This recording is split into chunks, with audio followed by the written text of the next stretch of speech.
Pihak Rusia dan Ukraina merilis keberhasilan militer masing-masing pihak menghancurkan lawannya, Kamis hari ini. Tribun Timur mengutip media resmi terverifikasi Rusia dan Ukraina.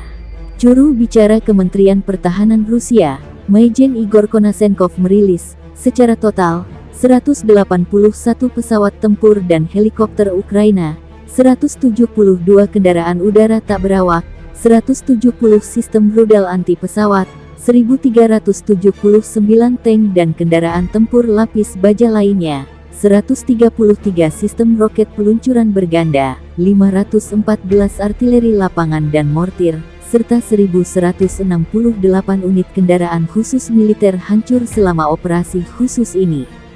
Tim khusus Rusia sedang meneliti dokumen rahasia laboratorium senjata biologis yang dikembangkan Ukraina yang dibiayai Amerika Serikat.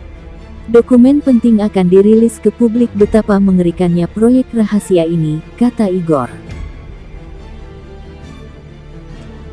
Sementara Kementerian Pertahanan Ukraina merilis jumlah korban dari pihak Rusia. Sudah 14.000 tentara Rusia disebut tewas selama operasi. Sebanyak 86 jet tempur Kremlin dijatuhkan dan 108 helikopter. Ukraina juga merilis lokasi tentara Kremlin sebelum dan setelah dibombardir drone.